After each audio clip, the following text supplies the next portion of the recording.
The Angel Knights, Prequel. The Angel Knights Series, Book 1. Written by Mary Ting. Narrated by Carrie McCann.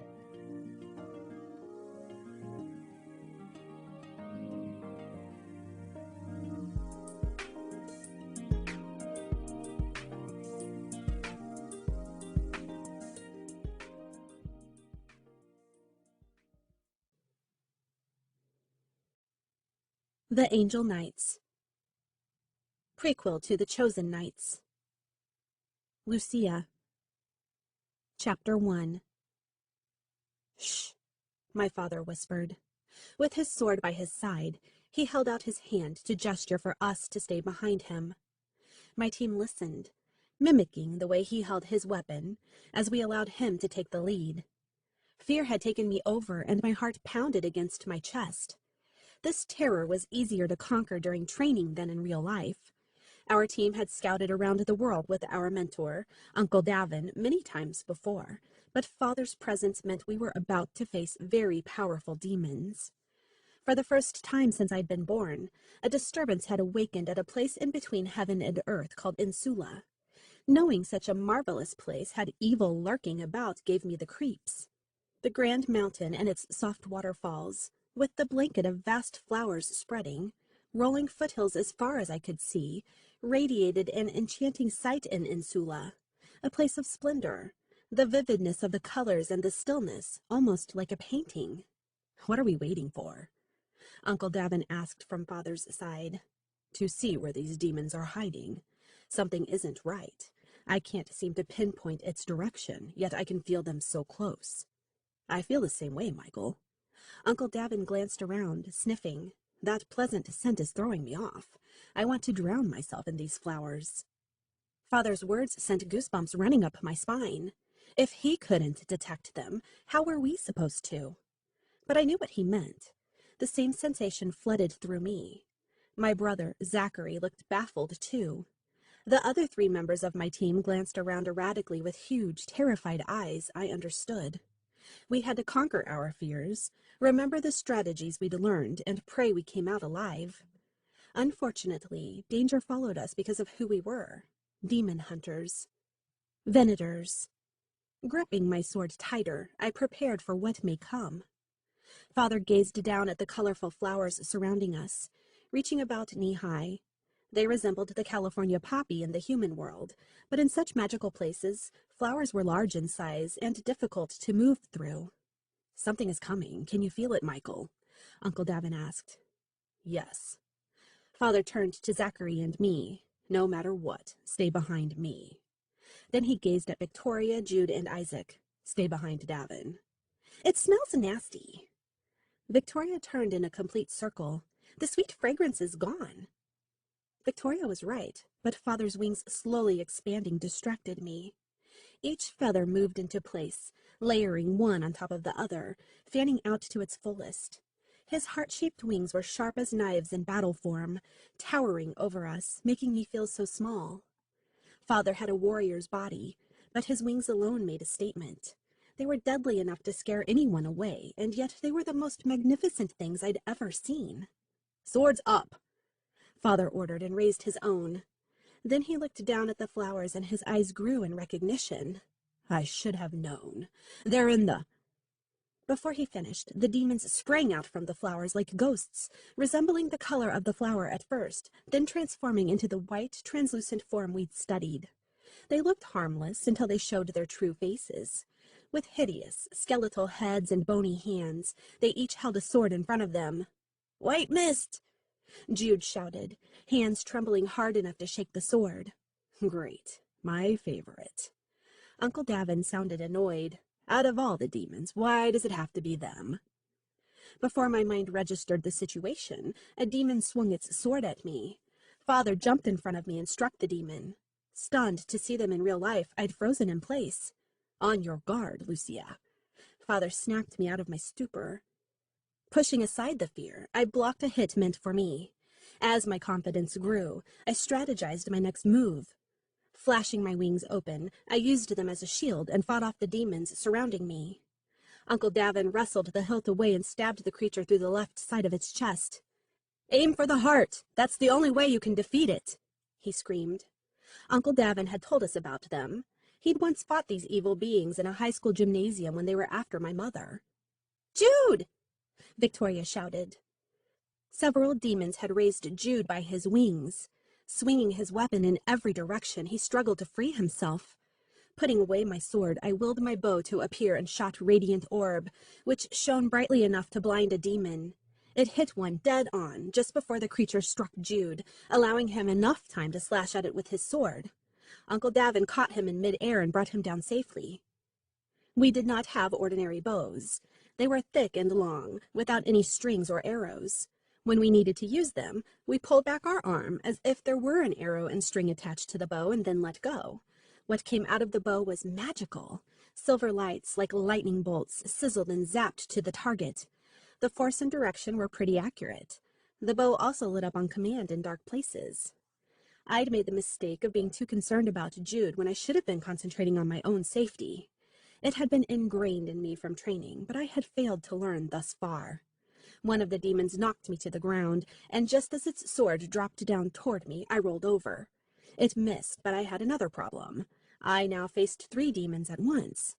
Holding my bow in front of me, I struck one in the gut. Then the other 2 vanished. "Don't touch my daughter," my father growled, effortlessly lifting me off the ground. Father looked at me with loving eyes. "Stay close." "Lucia," Zach called. "Right here, I'm fine," I said. Being minutes older than me, he'd always felt the need to protect me. He always had one eye on me and the other on his opponent.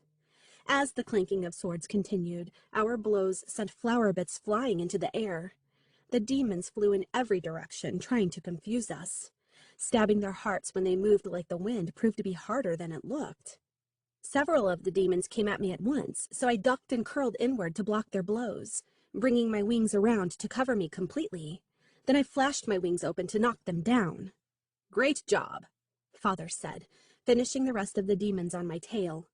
"Tunnel formation," he ordered. "We need to draw them to one place." "Run!"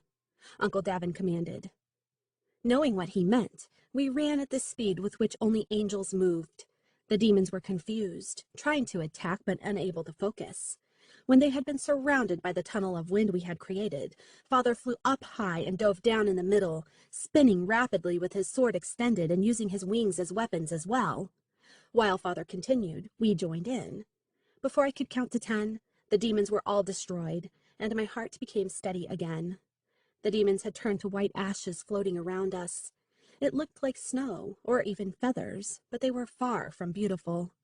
I grimaced and tried to avoid letting them fall on me. Great teamwork. Uncle Davin smiled, looking proud. Then he turned to Father. "You're awesome. Your wings are the bomb." Uncle Davin patted Father's back so hard he faltered several steps ahead. Father glared and then gave him the playful evil eye. "The bomb." "Yeah, you know. Never mind." Uncle Davin arched his brows. "You need to get with the humans."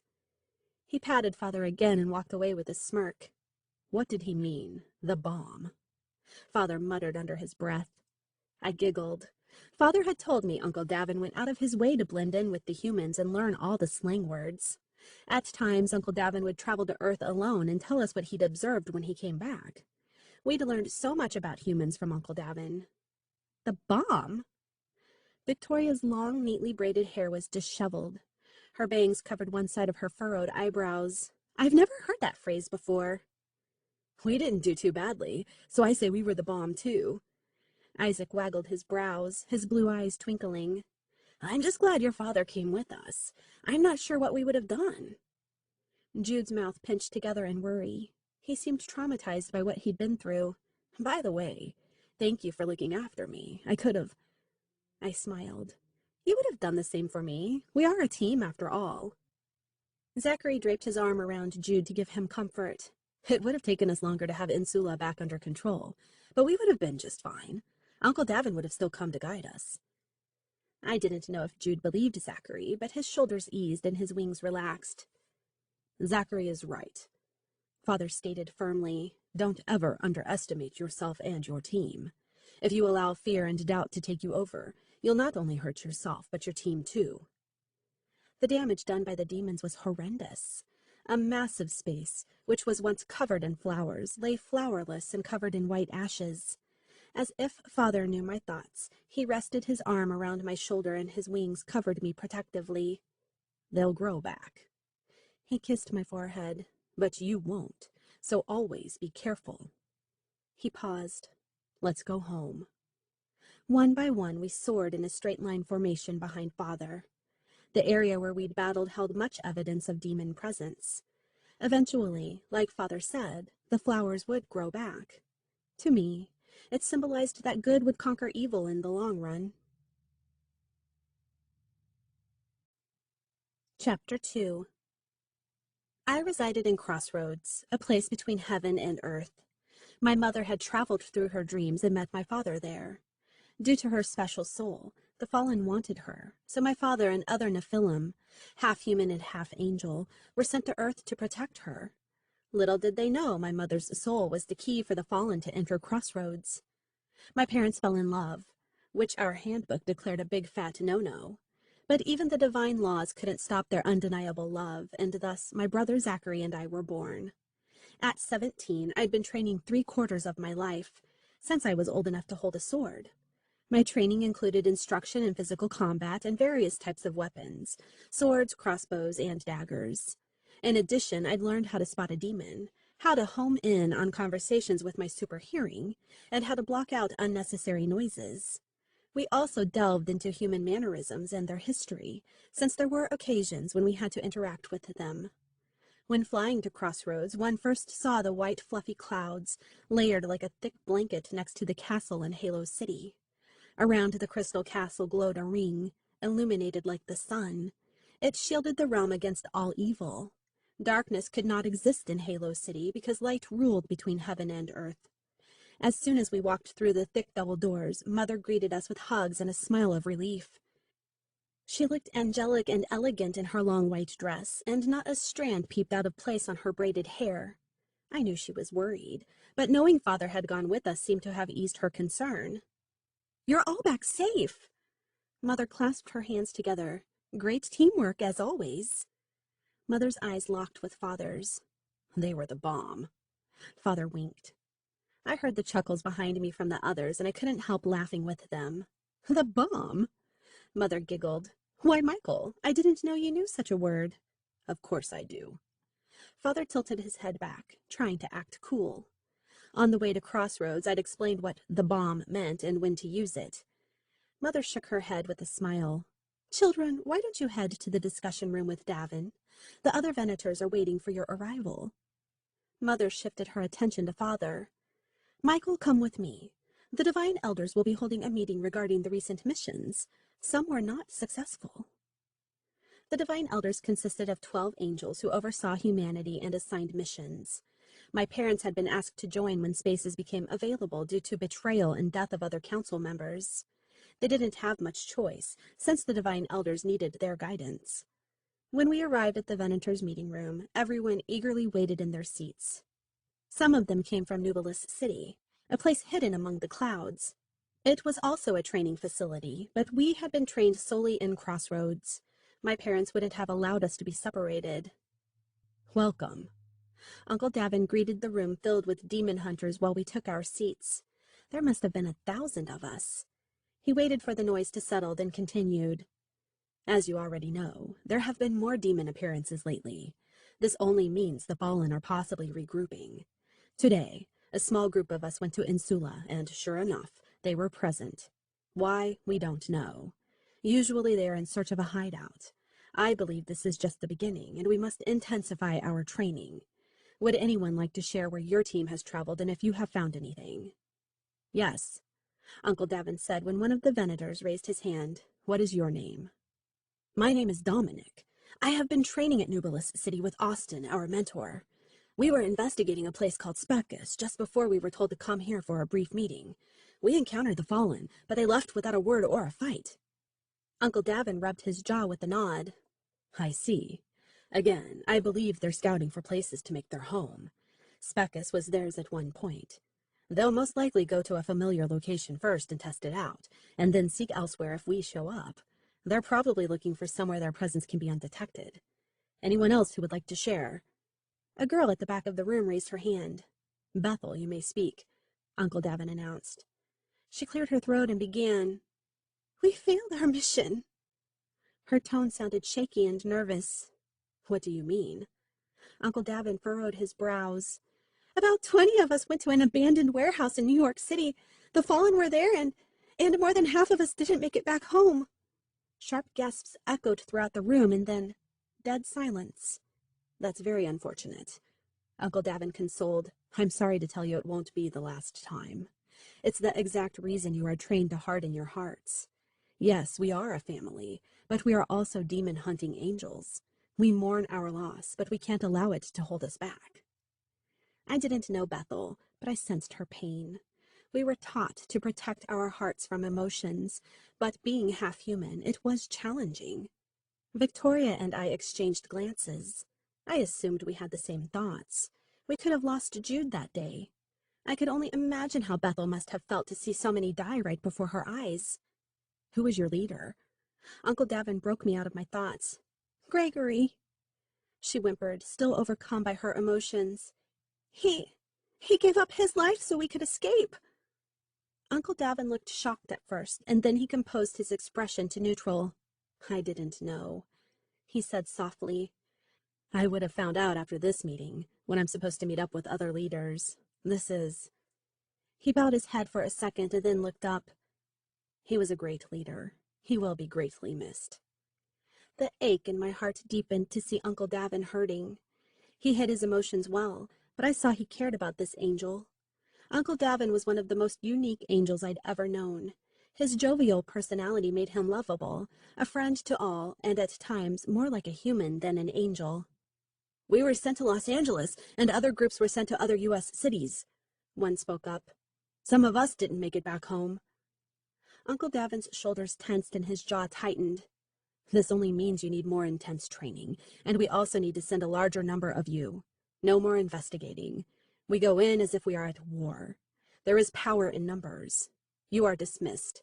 Take the rest of the day to rest. We start training tomorrow. I want my group to stay behind. As I wondered why Uncle Davin wanted us to stay, Zach's voice spoke in my mind. Do you think it was a trap? My brother and I had a special link ever since we were born. My father had this gift as well, but he could only project thoughts into our minds and not vice versa. What do you mean? I replied. Maybe the fallen purposely divided themselves to different areas, in between and on Earth, to separate us. Like Uncle Davin said, there is power in numbers. I don't know, but I'm heartbroken. We have lost so many today. Stop your emotion, Lucia. Turn it off. I feel lost too, but you can't let it take you over. Zach handled his feelings far better than I did. He had it down pat. As for me, I needed more work. But I wasn't sure if I could ever control them. I believed having emotions made me a better angel, more understanding. But what did I know anyway? When the last Venators left the room, Uncle Davin addressed us. So, I thought I'd start with you five and see how this helps. I need to find a way to build your confidence and teach you to think faster on your feet. What did you have in mind? Jude ran his hand through his thick hair, looking slightly nervous. Uncle Davin gave us the most mischievous grin and waggled his eyebrows. Don't worry so much, Jude. It'll be fun. Having a different mentality might help ease the situation. He patted Jude so hard he jerked. You might just get paint all over you, but it's all good. Paint? Isaac frowned, and his blue eyes became darker. Paint?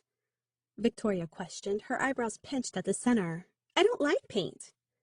Uncle Davin chuckled out loud. Am I speaking English? Why are you repeating my word? I shrugged when Victoria looked at me. Do you know what he's talking about? Zach asked me telepathically. Nope, I lied. I actually did know what Uncle Davin was talking about. He'd shown me the weapon not too long ago. I couldn't wait to use it. Follow me. To my room we go. I'll show you what I mean. Uncle Davin led the way. Chapter 3. This is a gun? Zach examined it. We're not supposed to use one. His eyes widened in surprise. Picking it up hesitantly, he glided his finger along the smooth, cool surface. "It's not real," I explained. "It shoots paint." "Paint?" everyone exclaimed. "Oh, so that's what you meant." Jude's shoulders relaxed and the tension on his face eased. Then his green eyes lit up. "This should be fun. I've always wanted to fire one." Uncle Davin stood up. Holding one of the guns, he pointed it at us and released the lock. I jumped back, thinking he was going to shoot it. The sly expression on his face warned me he might, and I wouldn't put it past him if he had. "The object of this mission is to get paint on Michael and Claudia, two of the divine elders," Uncle Davin instructed. "What?"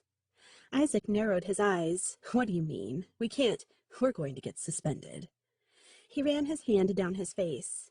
"I agree with Isaac," Jude said sternly, and then shrugged sheepishly when Uncle Davin gave him an "Are you kidding me?" look. "We don't know how to use it," Zach added. Uncle Davin's forehead creased with his scowl. "Think of it as your sword or a bow. Just point and shoot, nothing to it." Victoria picked up a gun and clicked the lock the way Uncle Davin had done it. Her red hair cascaded down her face, covering her beautiful hazel eyes. "Come on, wimps. This should be a piece of cake. They won't know what's coming." Zach arched his brows, doing the same with his gun. "You don't know my parents, do you?" Victoria smirked, her ivory skin glowing. "I know enough to know a novelty such as paint will throw them off. When do we attack?" "Soon." Uncle Davin lit up a mischievous grin. "They'll be out of their meeting shortly. We need to position ourselves." Uncle Davin showed us individually how to hold the gun, aim, and fire. We practiced several rounds on a target he'd created with an X on the wall. With our angel coordination, it didn't take us long to get used to it. "Now that you're ready. Should you fail this mission, well, then."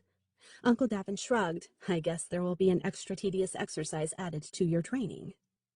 "Then what are we waiting for?" Isaac marched away from our group. Uncle Davin shook his head and pointed at Isaac. "Where does he think he's going?" Before I could answer, Uncle Davin triggered his gun. Red paint splattered the wall near Isaac, and he leapt back in shock. Then his lips slowly curled. "Cool." "Behind me, soldier," Uncle Davin commanded. "Wait." Zach stopped us in our tracks. "Do my parents have a paint gun? Are they expecting us?" Uncle Davin slowly curled his lips. "Nope, no more talking. They're probably out already. Follow me." We followed my uncle. Walking on the pristine white floors suddenly became too loud. My heart raced with anticipation at the thought of what my parents might do. They were fun and loving. However, they were divine elders. Trusting my uncle to know what he was doing, I relaxed, but I stiffened again when we flattened our backs against the wall near the meeting room. "Here they come," Uncle Davin whispered. Then he gestured for Victoria and me to move to the other side. With our guns in front, we did as he told us. It felt odd to hold an unfamiliar weapon, but at the same time it was exhilarating. "Fire!" Uncle Davin hollered, his voice echoing through the hall. My finger delayed on the trigger when I saw my parents' stunned faces. Countless blotches of paint shot out, each gun holding different colored paint. Mine was blue. I had imagined various scenarios with my parents all drenched in paint, but none of them happened. Father dodged the paint, weaving from side to side, and then he whipped out his wings. Mother extended her arms and with a motion of her hands froze the round balls of paint in mid-air. They began swirling in slow circles around her, as if they were of her making. Oh, my heavens, we're in trouble. I knew the second Mother gave us the most playful look. "I knew you were coming." Mother gaped at Zach and me. I exchanged glances with my brother. His heart thumped faster than mine. Mother had told me many times before she felt our emotions. She must have sensed the anxiety pumping through our veins. "We will not be defeated. Team Davin, fire!" Uncle Davin shook us out of our trance. He climbed the wall and ran across the ceiling using his angel speed, followed by Isaac and Jude, while Zach stayed behind to cover them. When they reached the other side, they started shooting. Now our parents were surrounded. We shot from both sides, but Mother stopped the ones she could, while Father blocked the rest with his wings, which were peppered with pretty colors. Then Mother let go the ones she controlled in mid-air and sent them straight at us. Using my wings and sword to block the onslaught, I was forced back by the impact of the paint hitting my wings. When I looked up, paint splashed my chin, dripping down my neck and lower. Ugh! Wiping it off my eyes, I saw the mess on the wall, on the floor, and everyone drenched in rainbow colors, like me, except for my parents, who were laughing. This is so not fair. Well, Father said, shaking his wings. More paint flew out from them to splatter us. Let's do this again. I don't think I've had this much fun in ages. He patted Uncle Davin hard on his back. Uncle Davin was unrecognizable with green paint covering his face. Mother shook her head. Apparently, Davin underestimated us, leading you into an ambush. She snickered. Uncle Davin wiped the paint off his face, revealing his green eyes glaring at Father. The plan was to target my students and leave the teacher out. He frowned. What? Victoria squealed. Paint dripped down her arm to her fingertips. You planned this? We exchanged dumbfounded glances among our team, and then burst out laughing. Uncle Davin shrugged. He looked so discontented. It was supposed to be a prank on all of you, but Michael and Claudia apparently changed it. See what happens when a plan gets changed without the other member knowing it. It screws the person who thought of it. He scowled at my parents. You just started a war. I'm not on your team anymore. Father patted Uncle Davin's back again. Don't be a poor sport. Just giving you a taste of your own medicine. Looking at all of us, he said, Your wings are the colors of the rainbow. You look like fairies. He chuckled. Now, go wash up, relax, and we'll meet up for a recap. Consider it a lesson on how important teamwork is. And don't ever underestimate the demons, even when you have the upper hand. You're dismissed, Uncle Davin said through gritted teeth. None of us moved a muscle. We enjoyed watching the highly entertaining interaction. Observing our superiors, my parents and Uncle Davin, act like children was too good to be missed. This was so much fun. I can't wait for my revenge, Michael. Uncle Davin snarled sarcastically. Father arched his brows. Why are you mad at me?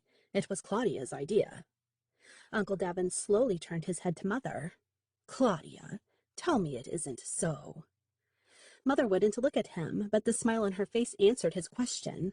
Well, then. Uncle Davin jumped in front of Mother and gave her a tight squeeze before she had time to react.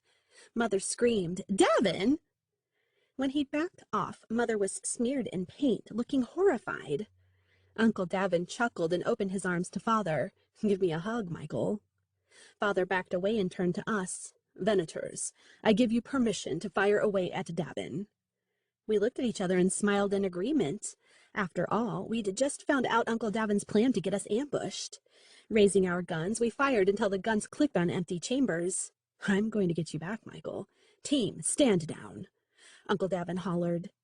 After we ran out of paint, poor Uncle Davin looked like a masterpiece of art from head to toe. Chapter 4. After we washed up, we headed to my favorite part of Crossroads, the fountain. Many of us fanned out and smaller groups mingled amongst themselves. The statues of the archangels Michael and Gabriel stood in the middle, and the water sparkled like diamonds. We'd learned the divine elders' swords had been created using the crystals from the fountain, and those swords were the only weapons capable of killing an angel. It was forbidden to kill an angel, but at times necessary, for the sake of humanity, to kill an evil one.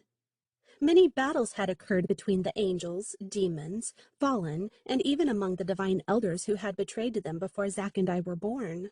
Humans were not the only ones created imperfect. Angels had their struggles and challenges as well, especially Venators. We were half human after all. Let it go, Lucia. Zack muttered. I can feel how heavy your heart is. His presence had enveloped me before he spoke from behind me. Mesmerized by the shimmering water, I trained my eyes forward as I explained. I didn't know them, but it doesn't seem fair their lives were cut short. Zack placed his hand on my shoulder. I know, but this is who we are, what we do. We all have a purpose in life, and it was their time. That is what we have to tell ourselves, because it's what we've been taught. It's okay to grieve for them, but we have to move on. I met my brother's gaze when I turned. Sometimes when I looked at Zach, I saw a younger version of my father. With dark hair and brown eyes, and his body almost as muscular as father's, it was difficult to tell the difference between them from behind. It's so much easier to say than do. How do you turn it off so easily? It seems so simple for you. Why does it feel like I'm the only one having a difficult time? Maybe when we were in Mother's womb, you took the bigger heart. How selfish of you. He smirked. At first I didn't realize he was joking. Then I curled my lips into a wicked smile. Not only did I take the bigger heart, but I took the bigger brain. Zach wrapped his arm around my neck, gripping me in a tight hold and tickling me. Take it back, Lucia. I couldn't help myself. I started to laugh so hard my stomach hurt. I tried to push him off, but he wouldn't budge. We moved away from the fountain as I struggled to free myself. Getting an idea, I popped my wings open. It happened so fast, Zach had no time to stop the fall. The force of my wings tossed him across the space, straight into the fountain. All the Venators around us laughed.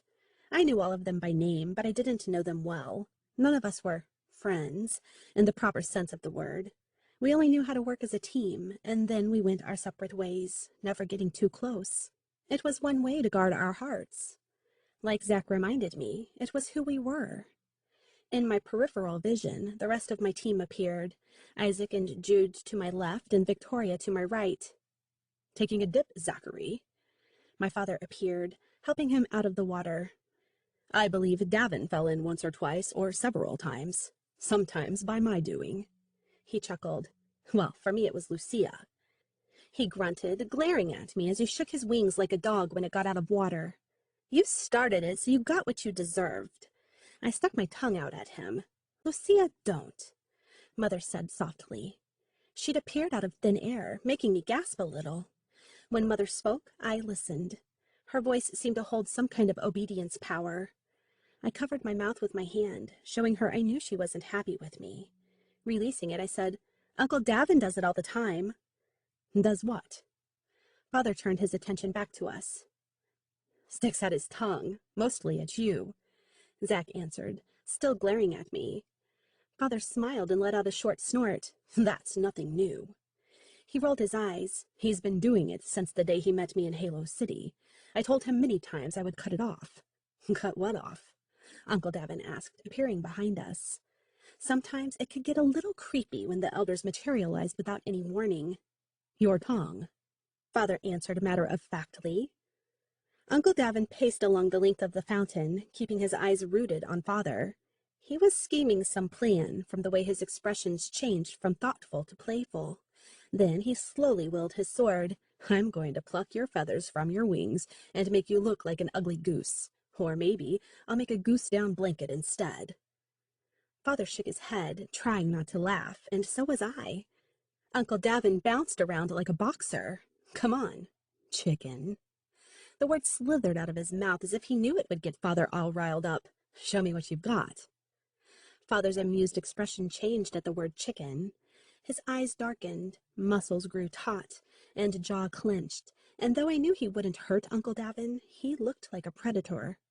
Turning to us, he said, Watch and learn. Those words meant one thing. Uncle Davin and Father were teaching us. We learned by observing and doing. We were going to have one awesome showdown. You asked for it. Father charged with his sword. Uncle Davin blocked, ducked, and jumped to the ledge of the fountain. He made us laugh when he mimicked the statue of Archangel Gabriel, sword by his side, leaning to his right with one leg stretched out, just before Father pointed his weapon at him. Uncle Davin glanced at us for a split second, letting us know he was talking to us. Make sure you look around for an object, or anything to help you distract your opponent, even something as simple as... Uncle Davin reached down and splashed water at Father, causing him to jump back. Good one, Father praised, just as you must prepare yourself for your opponent to do the same to you. Father swiped around and flapped his wing. The water rained down on Uncle Davin. Clever, but never let it stop you from raising your weapon in defense. Uncle Davin's blade contacted Father's, making a loud clinking sound. I loved to watch the way they moved gracefully around the fountain as the metal upon metal noise echoed through the air. Sometimes their motions were hard to catch from the speed with which they moved, but regardless, it fascinated me to see skilled angels battle each other. Though we were trained and ready, nothing compared with experience. Father and Uncle Davin had fought in many wars together. There was nothing greater than having someone they trusted wholeheartedly. They may have driven each other nuts, but when it came to sacrifice, devotion, and friendship, they were the epitome of these words. Sometimes you have to do something they least expect. Father ran in circles around us, creating a tunnel of wind. My hair tangled around my face, blocking my vision. When he stopped, Father's sword was pointed at Uncle Davin's chest. I assumed Father had confused Uncle Davin and knocked him to the ground. I didn't want to say it out loud, but Father had once again showed his level of power. Uncle Davin's eyes widened in defeat, and then his lips twisted into a pout. I'm your best friend. How could you do this to me? I'm wounded, and I can't get up. He pushed the sword away and started to crawl on his hands and knees, and then he winked at us. Sometimes you have to do anything to survive, and no matter what, let them think they have the upper hand until you're ready to strike. Uncle Davin kicked Father's sword. Father's tight grip only allowed it to sway a bit, but it gave enough space for Uncle Davin to escape. Running away so soon? Father challenged. Uncle Davin stopped and turned. Nope, getting my team. He gazed at us. Do you know when you are being defeated and need help? Well, don't just stand there. We've got a giant goose to fight. Go! We'd participated in sword fighting with our parents before, so this wasn't something new. In fact, I enjoyed those times. It helped me learn to move quicker on my feet. Willing our swords, Zack and I attacked Father at the same time. His arm moved from left to right, blocking our swings. Usually, in practice, he would have had our weapons knocked out of our hands in no time, but now that we were more skillful, it was harder to accomplish. The clanking of the metal swords vibrated throughout Halo City as Isaac, Jude, and Victoria joined us. Father had no problem taking the 5 of us. When Father knocked Isaac into the fountain, I lost all my concentration, especially when I heard laughter from other Venators watching us. But I managed to evade a fall when Father struck my sword. He did it on purpose, to get me back on track. Again, I had worried about someone's safety over my own. I needed to get a grip on it. Then 2 more were thrown into the water. Only Zack and I remained standing. Zack went behind me.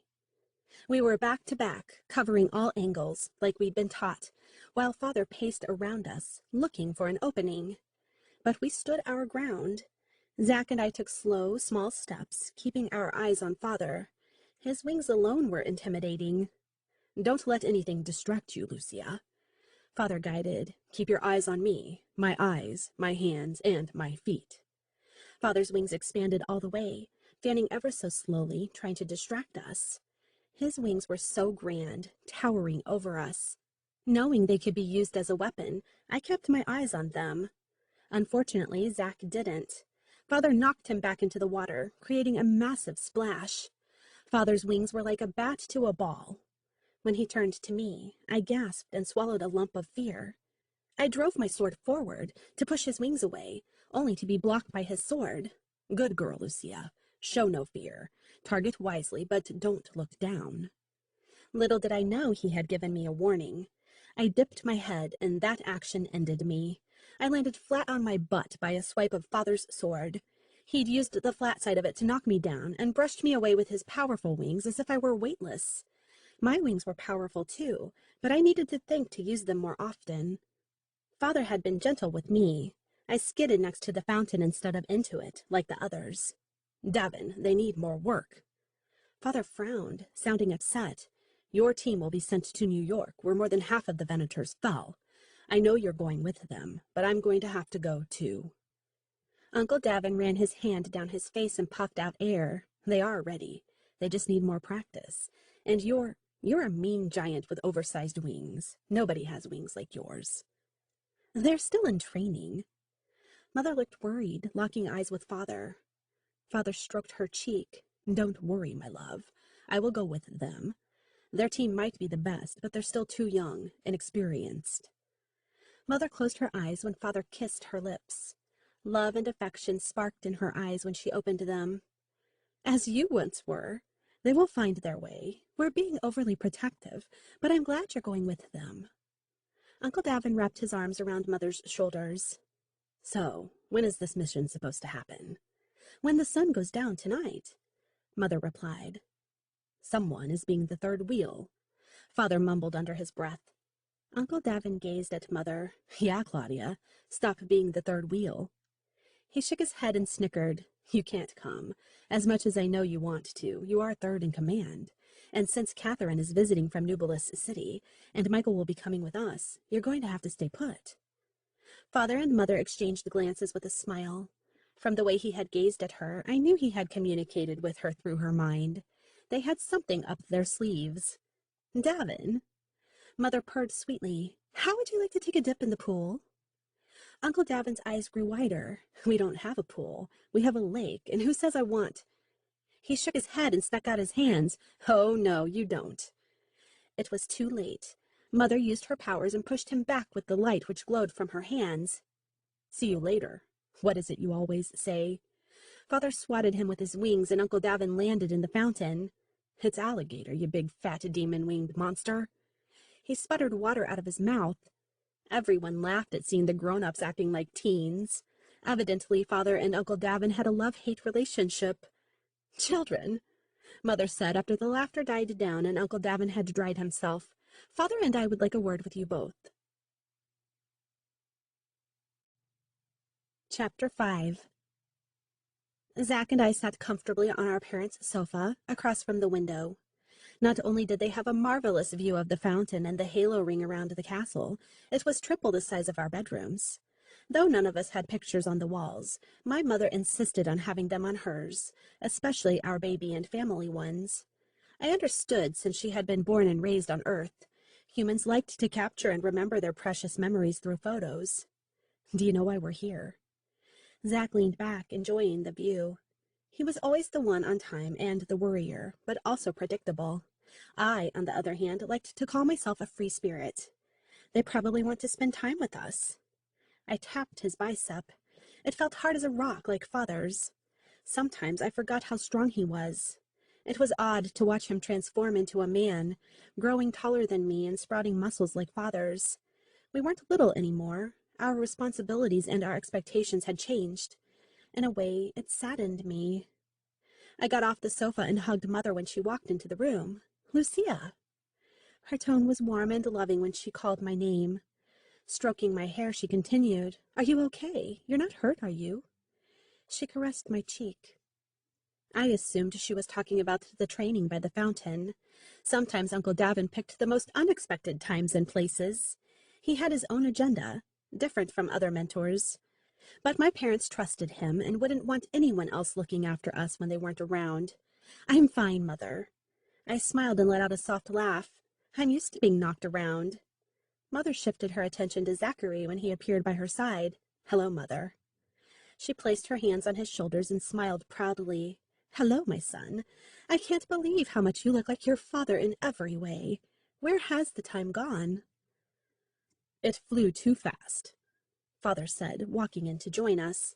Then he wrapped his arms around the three of us, and with a light sigh he let go. It didn't matter when or where. Father entering the room demanded attention. He had a special kind of aura. Everyone admired him, wanted to be him, and most importantly, they looked up to him for guidance and support. We are very proud of you both, Father continued. I wish we were a normal human family and didn't have to send you off to save the world. Every time you leave us, it feels like a dagger inside my heart, waiting to be taken out. The dagger stays until you return home, safe and sound. Mother nodded her agreement, and her smile turned into a somber one. Let's sit down and talk. We have much to say. When the four of us settled on the sofa, Father spoke. Please don't mention this to the others, as they will find out soon enough. I'm going to be honest with you, and you may not like it, but it is what it is. As you already know, the fallen and demons have been present nearly everywhere, more so on Earth than ever before. Some were harmful, and others escaped before they could be questioned. We're not sure what's happening, but we need to find out before it gets out of hand. There is one particular state we need to investigate, Mother chimed in. We've never been there before, only because it has been quiet, but lately we've sensed evil lurking about, and we don't know why this is happening all of a sudden. We are also concerned because teens have been reported missing. This is a special mission. Only the two of you will go with Uncle Davin. Again, let me remind you, you're only there to scope the area. If it gets out of control, you are not to proceed. Davin can determine the seriousness of it. Where are we going? Zachary sat up taller, his frown deepening with concern. Hawaii, the main island, Mother answered, but there is one more thing. Her lips formed into a thin line. You're going to have to live there. Live there? My pulse escalated with exhilaration and worry, and my tone rose louder than I had intended. My parents weren't going to be going with us, and it made me nervous. Just us and Uncle Davin? I asked softly to confirm. Yes, Father replied, rubbing the nape of his neck. The decision must have been hard for him. It's not what we want, but at the same time, the two of you are the most qualified. Davin made the request to take you with him. But if you don't feel you're ready, you can decline. But I need an answer soon. Time is running out. Mother added, It's an honor to be chosen. I'm ready. Zach gazed at me, waiting for me to say the same. Don't make our parents worry. They already have enough to deal with. I'll take care of you. We'll be there together with Uncle Davin. It'll be fun to pretend we're human. Come with me, Zachary said in my mind. Standing up, I walked to the window and looked toward the light, my second favorite place to be. I could stand there for hours and stare at the glow which never moved or dimmed. It was a reminder of who we were, our purpose in life. None of us had a choice. Then, as if the light had provided some kind of clarity, I turned back to them and said, I'm ready. Of course you are. Uncle Davin joined us. You were trained by the best. He pointed to himself, me. Davin, were you listening the whole time? Father raised his brows with a hint of a grin. Uncle Davin came closer. Why, of course, Michael. You should know me by now. Right, Claudia? We know you very well. She smiled and gestured for him to sit next to her. Uncle Davin plopped down, bumping Mother's shoulder with a dorky grin. I can't wait. We're going to be a human family. I'll be your, what humans call, guardian. Father leaned back, gazing at us. I have a feeling it will be the other way around. Hey, Uncle Davin glared. I can act grown-up. When duty calls, I deliver. Mother patted Uncle Davin's leg. You sure do. And you have done it many times with me. You would have given up your life for mine, and I know you would do the same for Lucia and Zachary, and for this I'm very grateful and humbled. Uncle Davin nuzzled against Mother's shoulder. You say the sweetest things. I like you so much better than Michael. Father chuckled. I'm so hurt. Then his tone changed. When you live on earth, your temptation will grow with every new day. You must keep in mind your divine commandments and follow your heart. Follow your heart doesn't mean do what you like or wish, Mother added. It means to do what's good for the humans. Sometimes sacrifice is needed, and we understand. Regardless, make the decision together. Zach's eyes glistened. I just realized something. Are we going to attend high school? Yes. Father reached into his pants pocket and pulled out a sheet of paper with details. This is an outline of things you will do and should know. For example, he pointed to number 1. Uncle Davin will enroll both of you in high school. He'll have to pick a last name. Angels don't have a last name, but humans do. Then he pointed to number 2. A house is in the process of being set up for you to live in. It's on the Hilo side of Hawaii. His finger glided to number 3.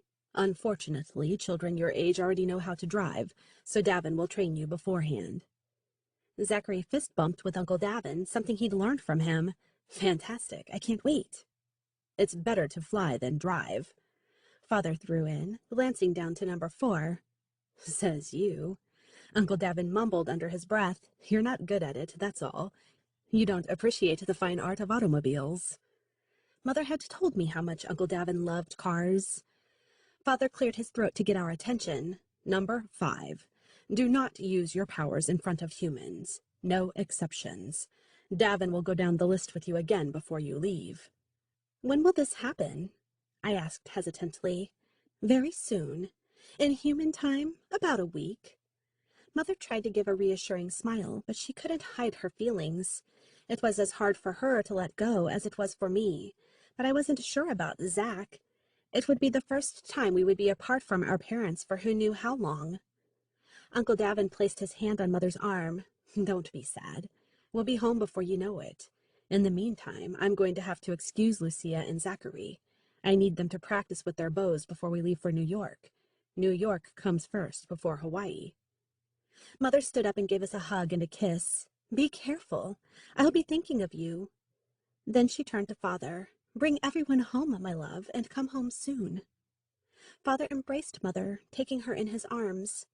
Love poured through their expressions and their soft kiss. Never having been kissed before in such an intimate way, I wondered how it would feel if I ever had an attraction. Will my heart race faster? Will I have butterflies fluttering in my stomach? Will my face flush with heat? Mother had described it to me before, but I would never understand until I felt it. But who was I kidding? It would never happen to me. Angels were forbidden to have romantic love. Though my parents received a special exception, I knew, deep down, if it were to happen to any one of us, the divine elders would figure something out. They weren't so cut and dried, were they? Chapter 6. The bow was my favorite weapon. It had a dual purpose. Not only did it shoot long distances and hit the target precisely, it could be used like a sword. Holding it in front of me, I traced the cool surface and examined the long structure. Lights shot out faster than a blink. I didn't have to pull back much. It was like an automatic paint gun without a trigger. Standing in a large circular formation, we held our bows in front of us. Uncle Davin spoke as he paced inside the ring, locking eyes with everyone he passed. The top 10 finishers of the obstacle course will be going to New York with me. I need the best of the best. You need to complete it in a timely manner, if you can survive what I have planned for you. His eyes gleamed wickedly. Knowing what a prankster Uncle Davin could be, I assumed he had lots of creative ideas up his sleeve. He narrowed his eyes at me, but it was all for show. I put this together myself. Let's just say it won't be a piece of cake. Continuing his stride, he said, "Let's get moving." After he dismissed us, the ones who had stayed behind headed outside of the castle. I took my time stretching my wings. It felt good to release them, as if I could let the stress I'd been holding in flow from their tips. From the corner of my eye, I saw Father looking proudly at Zach and me. He didn't need to say a word. I felt his love to the depth of my core. Zach and I were the lucky ones. We had parents, and my parents' special friends we called Uncle and Auntie, like Auntie Vivian and Uncle Caleb, who were on a secret mission. At times I felt guilty because I had loving support from my family, but it wasn't like I had planned my life. It was my destiny. Mother had once told me we were all born with a purpose. Sometimes we don't see it, but it would unfold at the right time. Some destinies blow up like fireworks, and some are so subtle you never know they are there. Regardless, everyone has one. I already knew mine, to protect humanity. Maybe one day I'd fall in love and have a family of my own. But that was the human side of my thoughts. The angel side said I was being ridiculous. Besides, I knew everyone in Crossroads, and no one had ever made me feel the way Father did for Mother. Are you coming? Zach looked at me with a questioning expression. He must have been wondering what I was doing. I didn't realize my wings flapped, ready to take flight, as I stood there staring at the ground. Yeah. Zach and I ascended, and the air brushed my face. I hardly had to use my wings. The wind took us where we needed to go. Over my shoulder, I watched the marvelous grand castle shrink. Never had I ever seen a more beautiful place than the home where we lived, made from clear crystal, the same kind used to make the divine elders' swords. No evil could penetrate the walls, so we were safe there, one of the main reasons our parents had decided to move to Crossroads. When we landed, we tucked in our wings. The race had just started. Though we stood on solid ground, it felt like we were floating. Thick clouds blanketed the ground, making it difficult to see what was underneath. I have a bad feeling about this. At the signal, the first group of venators advanced into the mist of clouds. They held their bows in front, ready to shoot. All seemed fine until I spotted a tiny spark of light. I wanted to tell them to stop, but it was too late. Paint blew up right in front of them, drenching their hair and dripping down to their clothes and wings. Uncle Davin cackled with the rest of us. This group is out. Next. The second group passed to the end of the trail. They had shot the shiny objects before the paint blasted out. Looking triumphant, they marched on to the next, where they had to shoot a moving target inside a flying ring. I bit the inside of my cheek when it knocked them down. That must have hurt. Another group had failed. Lucia, Zachary, Isaac, Jude, Victoria. Uncle Davin read from a list he held. A smirk spreading on his face, he waggled his eyebrows. You're up. Good luck. Let's see how far you can go. Our team huddled, keeping our voices down. Zach directed. Isaac, Jude, and Victoria stay behind us. Lucia is our best shooter. She'll get the ones to the left, and I'll stick to the right. The rest of you need to cover the sides. Jude, you watch our backs. We've got this. Go! After the fist bump, we proceeded. I had been keeping my eyes on the shiny objects covered by the mist, so I knew their location. Light escaped from my bow, hitting the targets on the left. Zachary successfully blasted them on the right. We had completed the first stage and moved on to the second. But the rings darted faster than before, preventing us from moving further. I've got this. Light from Isaac's bow went straight to the target, splitting it in two. Great job. Zach praised, hitting two at the same time. We need to split up, I suggested. Duck! I ordered. Countless rings dropped lower, one almost nicking Victoria on the head. I spun around and blasted with my light. Dropping to one knee, I focused with one eye closed. My teammates did the same. Streams of 5 lights, one after the other, beamed from our bows, shattering the rings on impact as they came at us from all different directions. When none were left, we moved on. In the midst of battle, not only did we have to be skilled with weapons, we needed to fly with precision. One might think simply having wings would allow you to do so, but flying was a whole other ability, especially when dodging or fighting off an opponent. Up ahead, we had to pass through large rings. Having to go through them in sequence by numbers was the least of the problem. Inside the glowing rings, we had to endure and force our way through huge gusts of air, which had the ability to knock us down. Ready? Zach asked sternly, talking like a true leader. I think the best way to pass through the rings is by letting the wind guide you, I suggested. Close your wings just before you enter, and make sure to fly through smack dab in the center. I don't know if I can do this. Fear filled Jude's eyes as he looked at the rings intently. He shifted his legs, rocking them back and forth, seemingly contemplating whether to go back instead of forward with us. Victoria slapped his back. Stop being a chicken. You're not going to die today. Sometimes Victoria could be harsh. Jude scowled. I intended to say something in his favor, but he stepped up. Speak for yourself, Miss Know-It-All, he snapped, inching closer with a challenging stance. Leave her alone. Isaac pushed Jude enough for him to stumble backward. Stop, Zach barked, glaring at them. What are you fighting about? We need to get moving. I'm going first. Zach took off, flapping his wings like a beautiful dove. When he reached the first ring, he closed them, as I'd suggested, and flew through the middle. I'm going next. I soared away before anyone could say a word. As I passed the first ring, Victoria came next, then Isaac, and at last Jude. Up close, the rings were thick and incredibly intimidating. As I entered the ring, the thick and heavy air sucked me in, trying to keep me locked inside. At one point, it almost did, but I pushed with all my strength. I felt like a bird flying against the tornado-like wind. When I had successfully passed through all 12 rings, I breathed in with relief. It may have looked easy to observers, but it was the most difficult obstacle, in my opinion. I couldn't have been more pleased with myself. As I waited for the others to finish, Zach gave me a knowing smile and a pat on my shoulder. Good job, little sis, he said proudly, sounding like father. A piece of cake, wasn't it? My mouth widened. For you, maybe. I didn't like it at all. It was too stressful. I almost got knocked out or sucked in, whatever.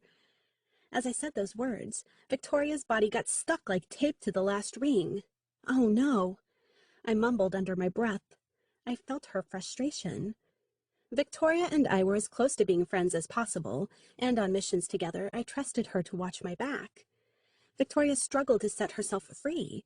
She tried to push to the center, but to no avail. When I took a step, Zack gripped my arm and froze me in place. Zack knew me too well.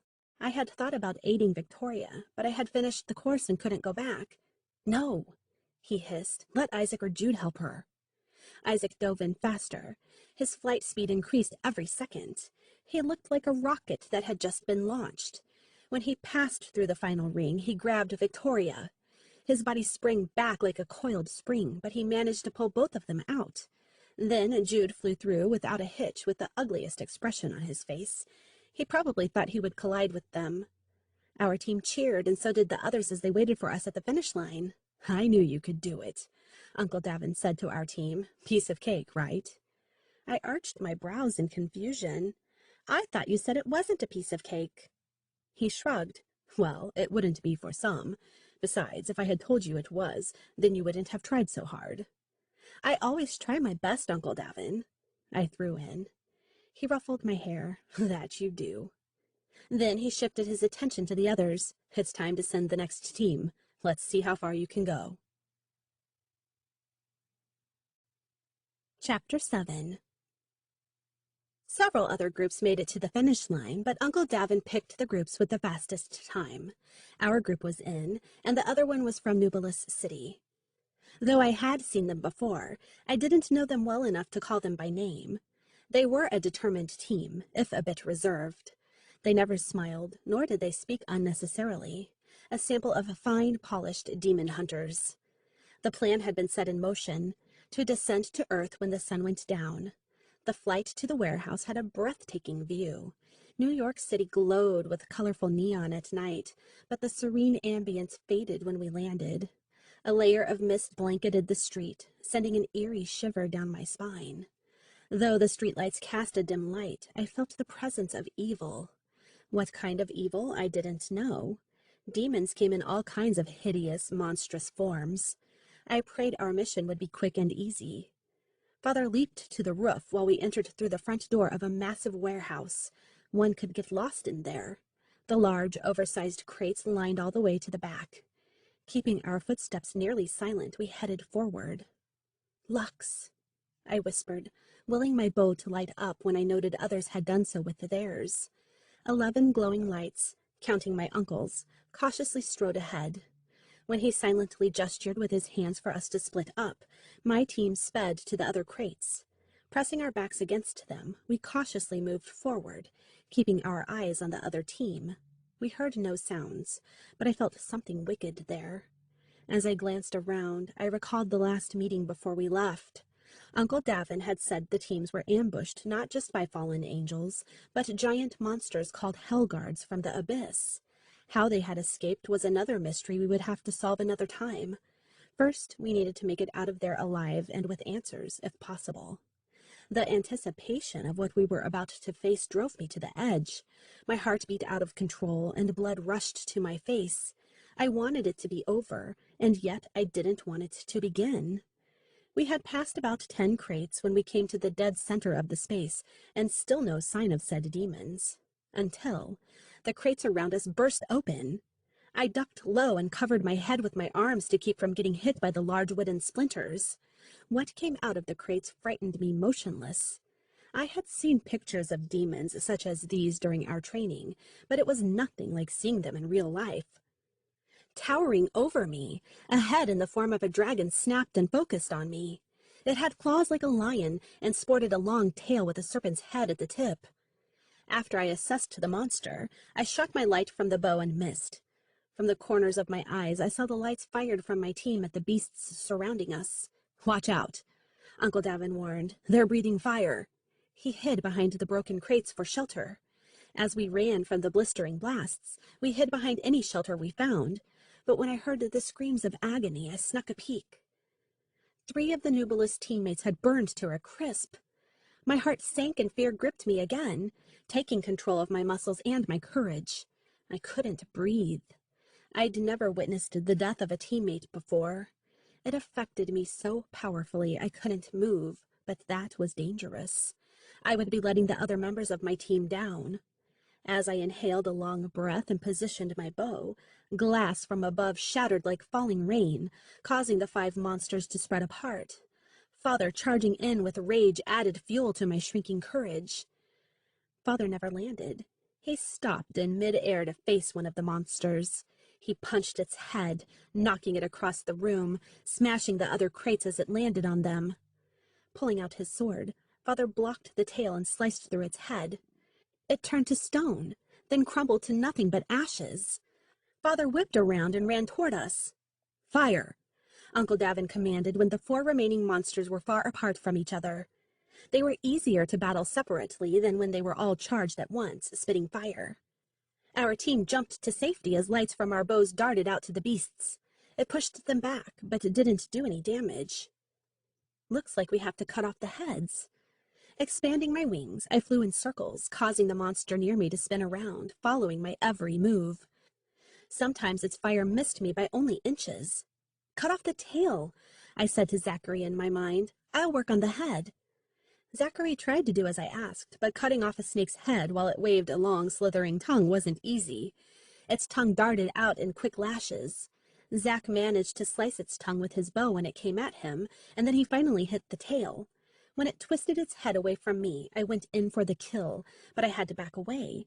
It sensed my motion, and flame scorched out from its mouth. Luckily, my reflexes were fast. My wings wrapped around me, saving me from the impact. Sweat trickled down my forehead, and heat like I'd never felt before began to course through me. "Lucia!" Zach called for me in panic. When I opened my wings, Zach climbed the monster's back. Is he crazy? When the monster diverted its attention to Zach, I cut off its head. Zach flew to me, and we stayed together as the monster collapsed. As it turned to ashes, another fell from the team's doing. Then the 2 remaining were after Father and Uncle Davin. Just like old times, Michael. Uncle Davin dodged a tail by jumping over it. I don't miss it. Father covered himself with his wings as the monster breathed fire on him. When the fire died, he leaped up with his sword held out in front of him, but he missed. "You're getting old, Michael," Uncle Davin teased, cutting the tail. The monster shrieked in pain and blew fire in a wide arc. Uncle Davin hid behind a large pole just in time. I was warming up. Father grunted as he drove his sword into its belly. When Father sliced the stomach in half, it filled the air with a rotten stench. The monster dropped to its end. Thank goodness. The smell alone could have killed us. "Oh, Michael, must you fart?" Uncle Davin came out of hiding and sliced one of the demon's legs he dodged away from. As it fell, the tail lashed at him. With a somersault flip, he managed to chop it off at the same time Father sliced through the neck. "Fart." Father frowned. "I do not fart." Uncle Davin smacked Father's arm. "Then you burped." He chuckled. I couldn't help but laugh with him. He had an odd sense of humor, and sometimes at the most inappropriate times. But I loved the goofy part of him. He was always himself. Uncle Davin gave us his attention. Everyone okay? Zach, Isaac, and Jude stood near the 2 remaining from Nubilis City. My heart went out to them. It didn't matter how close they were or how they felt toward one another. They were still a team. I imagined the guilt and grief they would endure. But wait. Where's Victoria? Every muscle in my body jumped into high alert. I had seen her a minute ago. "She was standing next to me," the dark-haired guy from Nubilis City stated. Father pressed his finger to his lips. "Shh." Then he peered up to the ceiling, arching his brows into a pinch at the center, listening for something. With a concerned expression, he said, "She's not here. Follow me." We glided to the roof after him. It wasn't over. When the evil was gone, my heartbeat always returned to normal, but it hadn't. In fact, it hammered faster and harder. "Look, something is out there." Isaac pointed down to an empty street. We hurried to his side of the roof. A shadow of large wings spread below us, black as night, reflected by a street light. A fallen held Victoria hostage. Thank God she's still alive. For a second there, I'd thought she'd been eaten or burned by the Hell Guards. "Let this be a warning to you all." The fallen's deep, menacing tone produced a bitter taste in my mouth. "The Master is coming. Hell will finally be free. The humans' souls will be ours to take, and so will their land." He looked down at Victoria, holding a dagger to her heart. Tears ran down her cheeks and fear filled her eyes. "You think your little doves will be ready for us? We've already killed many of the ones who came before you." I needed to get to her. Every fiber in my body told me he would kill her. Our training taught us not to be reckless. We were told not to make a move based on a hunch, but to wait for the command from our mentor instead. In this case, we had two mentors. But I couldn't stay put. My body urged me to move. My heart cried out to save her. I didn't want her death on my hands. It would haunt me to no end. So while Father distracted the fallen, I snuck away to attack. "Let her go," Father demanded. "Your life for hers." The fallen laughed like he'd heard a good joke. "The almighty Michael, how art thou?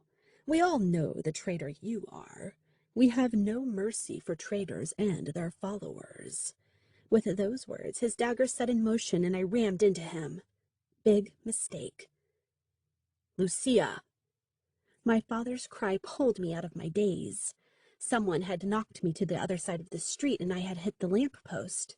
My vision blurred as I stood up, and countless black-winged fallen surrounded me. It was a trap, and I had fallen for it. Battling brainless demons like the Hell Guards wasn't a piece of cake, but I'd rather fight them than the fallen.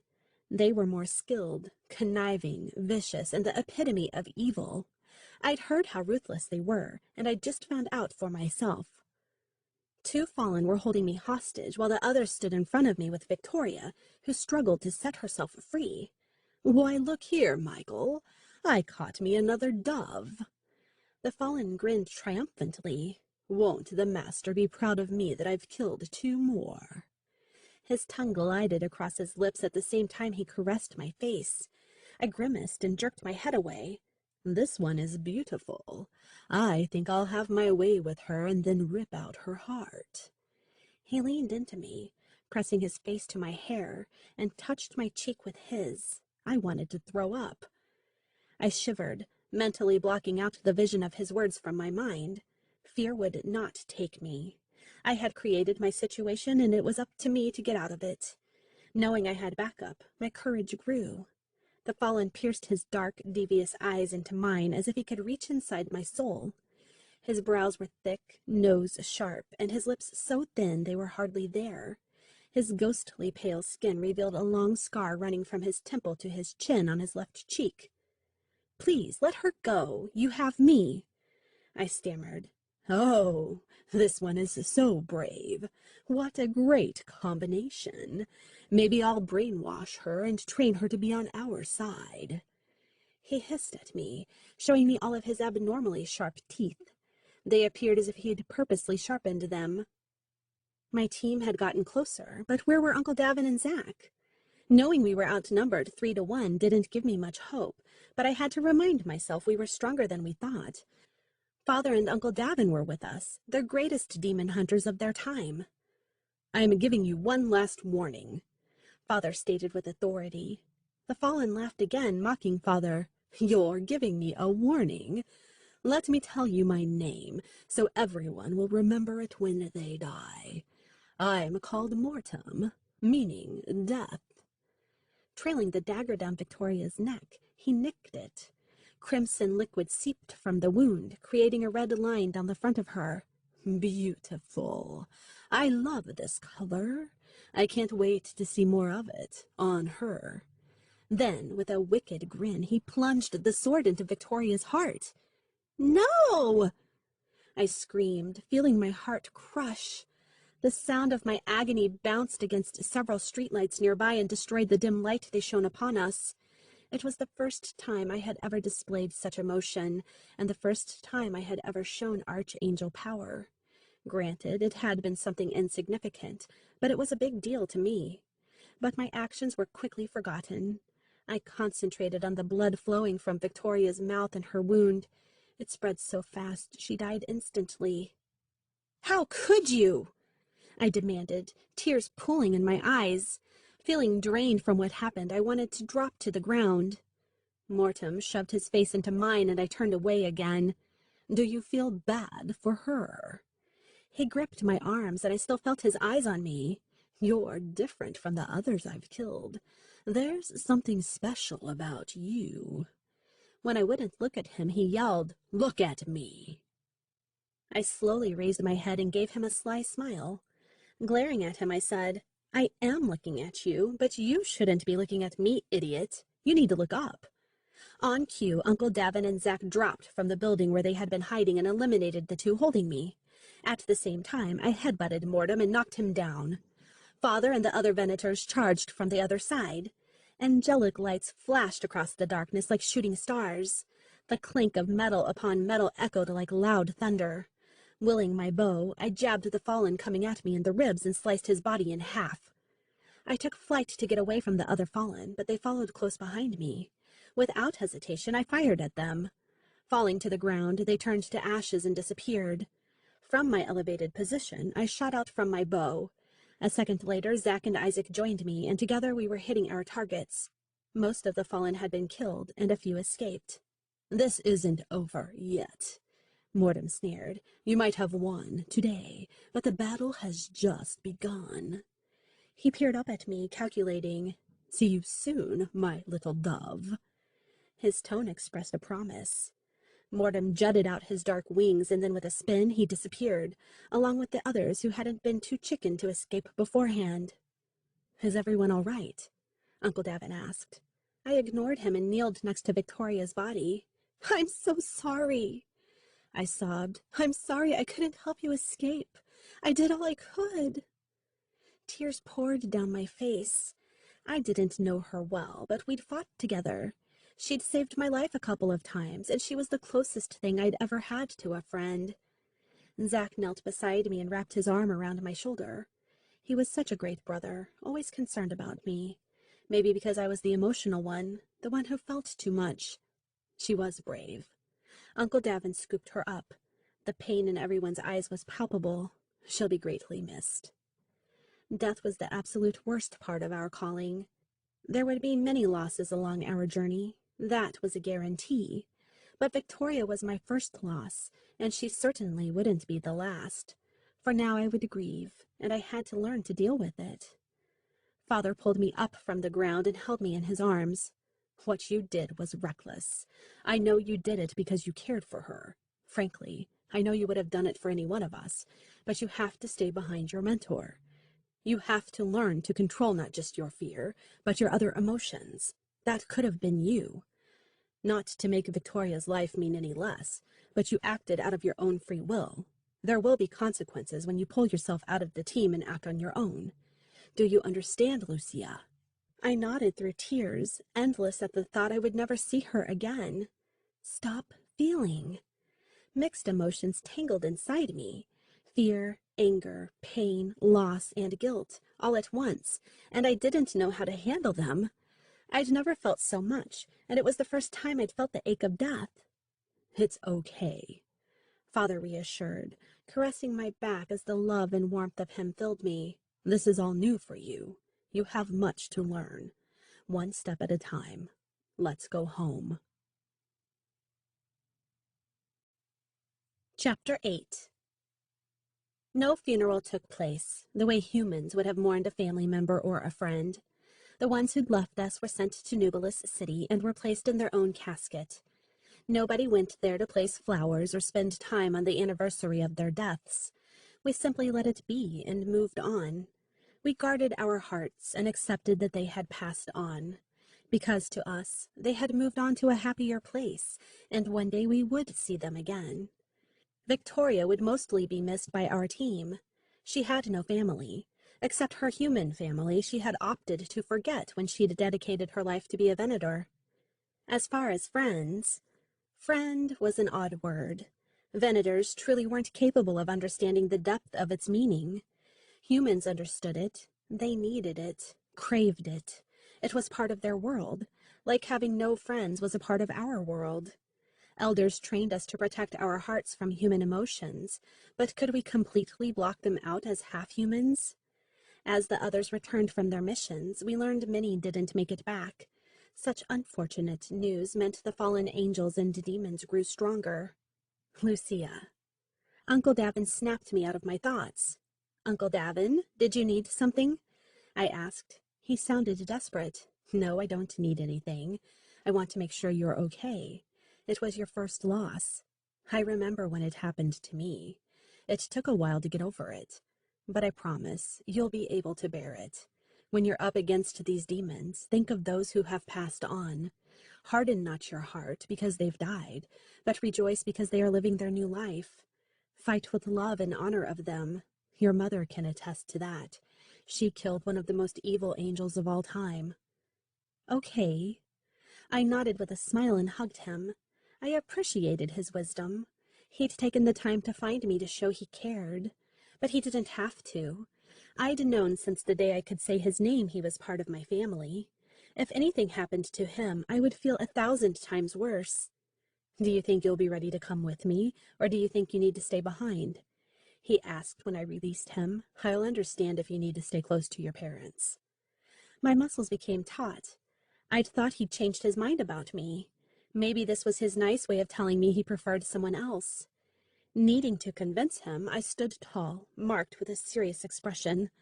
I'm ready, Uncle Davin. I really am. I'm a demon hunter. This is who I am. This is my destiny. Uncle Davin curled his lips to his ears. That's what I wanted to hear. At first I wasn't sure, but you've persuaded me you're ready.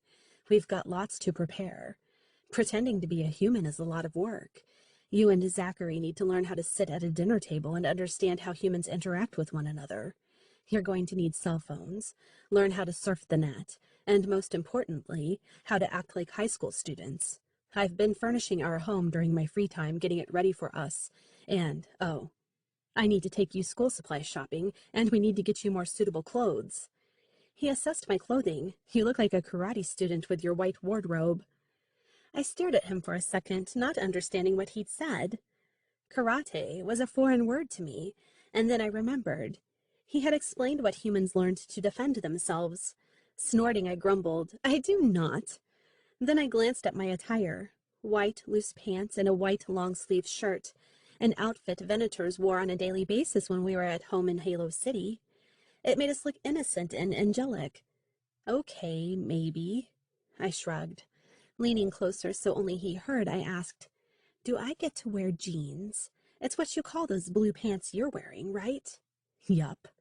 Excitement coursed through me. Do I get to wear pretty dresses? Yup, but it depends on what kind of dress. He narrowed his eyes at me as if I had a motive. Exhilaration coursed through me, and I squealed like a human teenage girl. Do I get to make friends? His lips twisted. I couldn't tell if it was a grin or a frown. With a shrug, he said, You kind of have to make friends to assimilate in high school. A small smile spread across my face. I couldn't wait to make friends. No more questions. You can ask me all the questions you want later. Right now, I need you to find Zach. You two have an appointment with Catherine. Catherine? I shrieked. Catherine was one of the original angels. She had never given me any reason to be afraid of her, but I felt nervous. Yes, Catherine. Uncle Davin confirmed. Don't worry. She might act and talk like a robot, but I assure you, she has a huge heart. You are to meet her in the meeting room. Okay. I gulped the nervousness down my throat. Chapter 9. I had planned out the scenario in my mind. After I knocked on Catherine's door, Zach would open it. I would smile. No smile. Maybe a little hint of a smile? Why am I so nervous? Is she going to scold me for acting reckless and putting my team in jeopardy? The door stood open, so what I had envisioned in my mind went out the window. Catherine sat at a round table, which seated 12. With her head down, she seemed deep in thought. Dressed in an elegant, long purple dress, her dark hair pinned up neatly, she was simply stunning. When she looked up, my breath hitched. Come in. She smiled. Have a seat. Anywhere you like. I quickly scanned the room and noted Zach did the same. We both glanced at the paintings of the divine elders on the wall. One of the paintings was of my father's father, Zachariah. Zach was named after him, loosely. Paintings of my parents hung on the wall as well, but the ones who had betrayed them had been taken down, as told by Uncle Davin. He'd told us many things while we were growing up. Zack and I took the first seats, unintentionally putting ourselves at a distance from her. We did so out of respect. She looked at us with purpose and then spoke again. You both have a big responsibility. Going down to the human world may seem like fun, but it's a lot of work. You'll have to constantly remind yourself you are not one of them. You'll have to hold back your strength as well as human emotions that may come on strong. Anger, jealousy, lust, and many more. The temptations will come full force, and at the same time, you have to submerge yourself in their culture. Supernatural beings are everywhere throughout Earth. Some don't even know they have the power within them. But we are searching for those who know, especially the half-human and half-angel. We need to bring them to the light before they fall to the darkness. Vivian and Caleb are looking for these beings. Recently, there have been more of their kind. I have a bad feeling about this. We are only sending the three of you so we don't arouse any attention. There have been a lot of activities in Hawaii. Hopefully we'll get answers soon.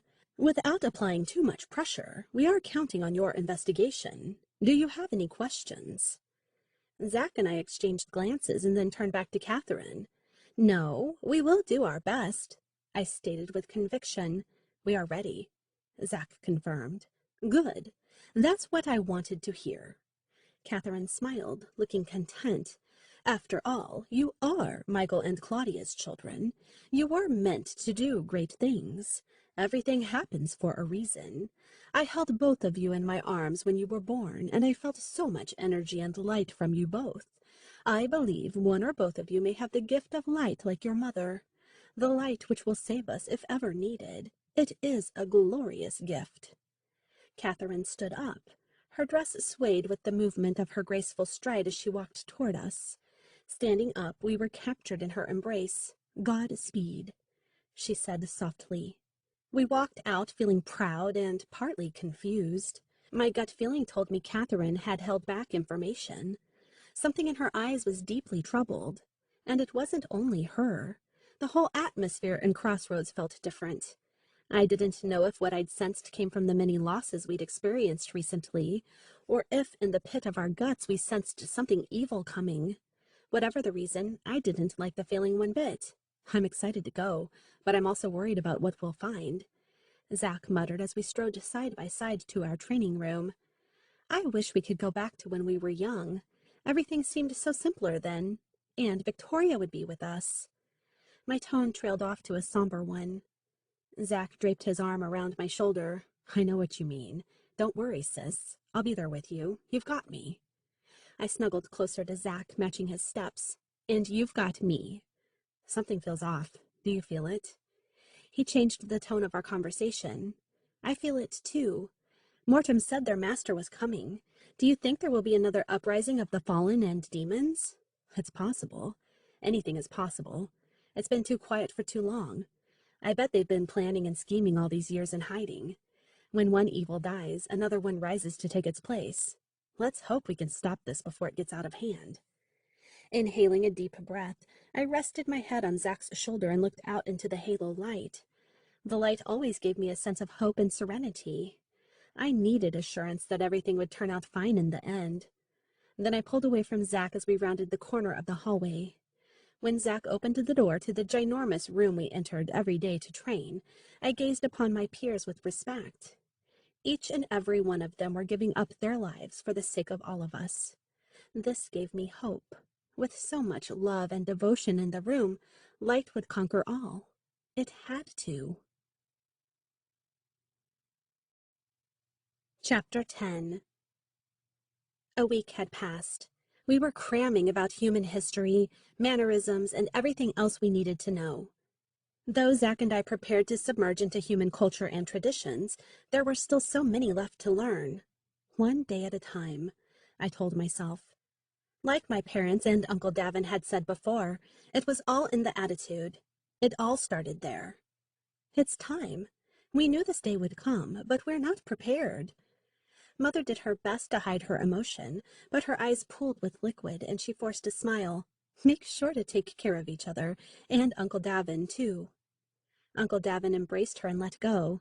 I know you'll miss me the most, but don't you worry, we'll be back soon. He winked, and then his tone changed. You know how much I love them. I would give up my life for them. They have brought me happiness and a new sense of belonging, hopes, and dreams. Thank you. Mother's lips quivered. I know how much they mean to you, and they love you just as much. She shifted her attention to us. Please be careful and listen to Davin. He might not act mature at times. Uncle Davin narrowed his eyes at her and allowed Mother to continue.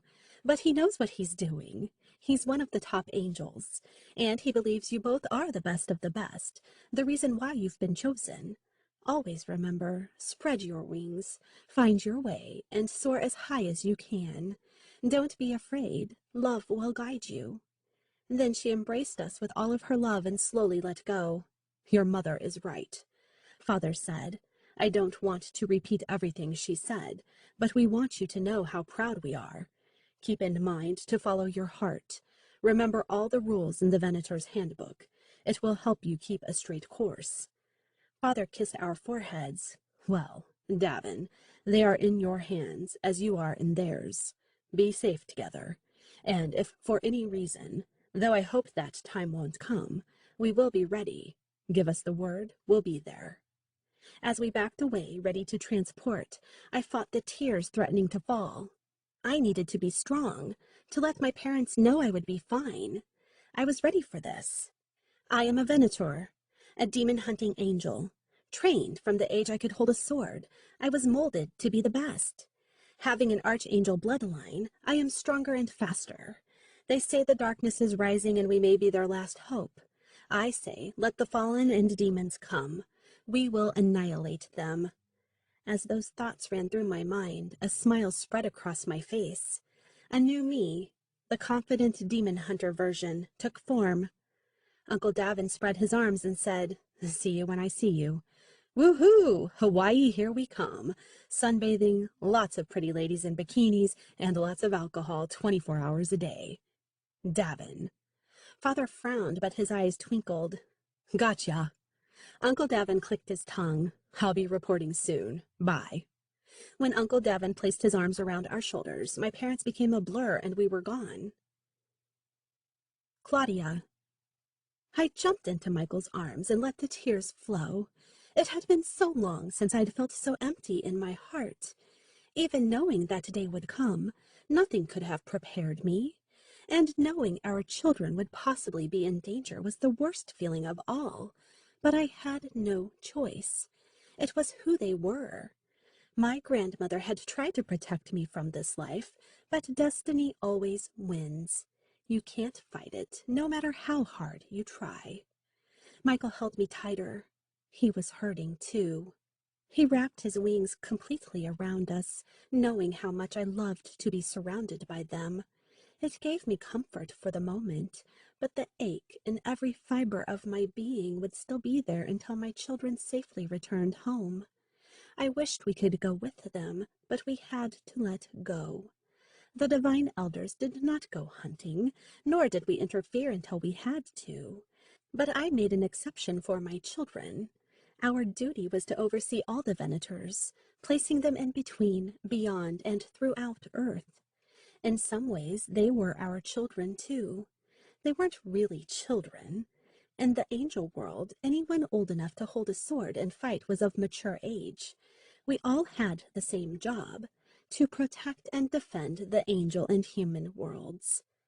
Michael stroked my back and released a long sigh. They will be fine.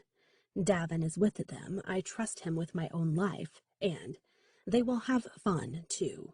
You know how Davin is. Yes, I do know how Davin is. Too well. That's what worries me. I let out a soft chuckle. I trusted Davin with my life and knew he would do anything for them. He always had, since the second they were born. Meanwhile, let's go check up on the others. Michael coaxed, caressing my hand.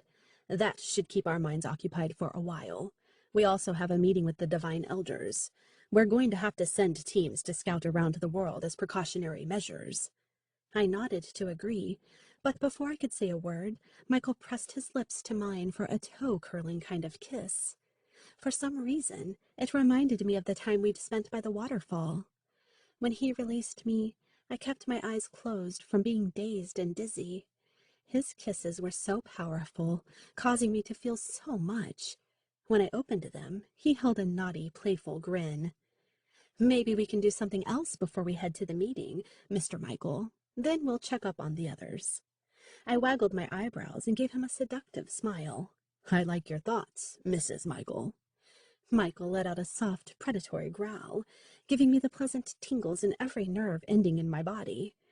Effortlessly lifting me up and cradling me in his arms, he wrapped his wings around us and took us to our room. Michael. After the discussion with the Divine Elders, Claudia and I held a meeting with the Venators and their mentors. The room felt empty without Davin, Zachary, and Lucia, even though there were thousands of others listening for their assignments. When the meeting was over, I took off for the Halo Light to think, a place to gather my thoughts and clear my head. I needed to do something to calm my nerves. Soaring above the endless puffy white clouds and the wind brushing against my face gave me a sense of peace. Inhaling a deep breath, I let all my fears and worries fade away. It was challenging to be half human and half angel, but it was most difficult to be a parent. I didn't know how human parents did it, but they weren't sending their children to chase after demons. I chuckled at the thought and stood near the tall grass where I'd first spotted Claudia. Sometimes I would go there to reflect on those days, where it all began, and I would thank my lucky stars for all the right turns in my life after all the wrong paths I'd chosen with a particular fallen. Thinking about my children, they were the most precious miracles of all. It hadn't been one day in human time, and I already missed them so much. I knew Davin would take care of them, and he'd promised me he would report to me as often as possible, but it still wasn't enough. I would be waiting for their return every day, hoping whatever we felt in Hawaii was a mishap and nothing more. But the pit of my gut told me it wasn't. Something lurked in the air, something dark and menacing. I opened up my wings to head back when I heard a noise. Turning to the sound, I spotted my friends. "Michael!" Vivian and Caleb greeted. I smiled and hugged them. They'd been away for a long duration of time for their mission. "It's good to see you both," I said. Feelings of gratitude seeped through me for their safe return. "How was it?" Caleb nodded. "They were difficult to spot, especially since they hadn't evolved yet." "But there were many we couldn't help," Vivian explained. "They had already turned and chosen their sides. Had they been children instead of teens, we may have had the chance to persuade them, but it's harder when they have an attitude and they think they know it all." I shook my head. "I see. That's unfortunate. I heard teenagers were unpredictable and stubborn in the human world." Caleb craned his neck, looking baffled. "Why are you here alone? Is something troubling you?" "No, I just needed to take a moment," I assured him. "Where's Davin?" Vivian could sense presences. She was our locator, which was the reason she had to be the one seeking out these special ones. "Davin, Zachary, and Lucia have been sent to Hawaii," I stated. "When will they be back?" Caleb dropped his shoulder and sighed. "I guess we just missed them." "I don't know. It all depends," I replied. "Wow! They're actually going to live there?" Vivian figured. "Now I know why you're here. Your heart is heavy, Michael. Don't let it be. It will cloud your judgment. I know it's easier said than done. They will be fine." She lit up a smile, but I could tell she was worried, too. Caleb and Vivian loved my children as much as Davin did. No more sulking. There was work to be done. I'm sure they will. Besides, Davin will let me know if he needs my help. "Should we join them?" A crease spread across Caleb's forehead. "No, they're trying to stay low-key. If there are too many of us, the demons will know." "So, where are these special children?" "Right behind us." Caleb looked over his shoulder. I rubbed my forehead. Either I was blind or he was seeing things. "I don't see. Where are they?" "Oh, sorry. I had to cloak them." Caleb waved his hand. I took several steps to see countless children staring at me with awe. My wings were probably the reason they looked so mesmerized. Davin should have been the one to have greeted them. I tried to think what he would have said. With a half grin, I waved. "Hello, I'm Michael." When they continued to stare at me, I spoke again. "Why did you cloak them?" Vivian sighed in frustration. "I wasn't thinking clearly. I assisted the half-angel and half-human children to cross over, but the others, they can't enter, Michael." She gritted through her teeth. "Others? They can't enter?" I rubbed the back of my neck, and then a light flickered inside my head. I stopped speaking. Exchanging glances with Vivian and Caleb, I spoke inside their minds. They have demon blood? It was the only explanation. Caleb lightly smacked my back the way Davin did. "That's what we've been trying to tell you. What should we do?" I pointed at Caleb with a frown. "You've been hanging out with Davin way too long. You're lucky I like you." I paused a second to think. "We only have one choice. You'll have to take them to Nubilis City. They can pass there. I'll confirm it with Catherine. But there are so many of them. How is this possible?" Usually we would find a few here and there, but to have found this many meant the demons were trying to create an army. "I know." Vivian nodded in understanding. "We were very surprised to find so many. I can't begin to imagine how many we couldn't save." I turned to the children. They looked excited and confused. "These are the lucky ones. Take them." "Will do. Caleb and I will go now." I nodded with a small grin. "Michael." Vivian's expression turned grim. "We need to be ready. You didn't see what we saw. There's a war coming. Evil is growing fast. Can't you feel it?" My muscles stiffened, jaw clenched, and fists tightened. I didn't want to believe it, but Vivian saying it out loud confirmed it. "I do," I replied warily. "I'll see you back soon." There was nothing I could do until Davin's team returned.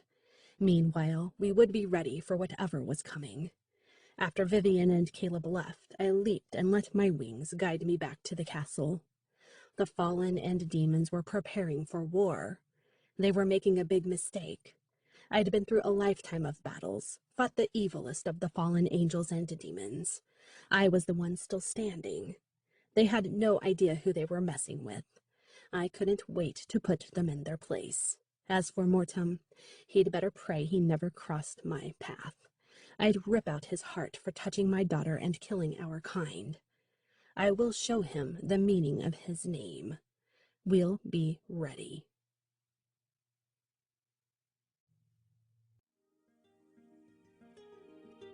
This has been The Angel Knights, prequel.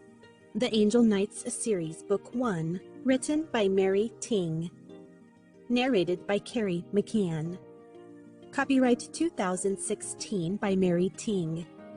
Production copyright 2016 by Mary Ting.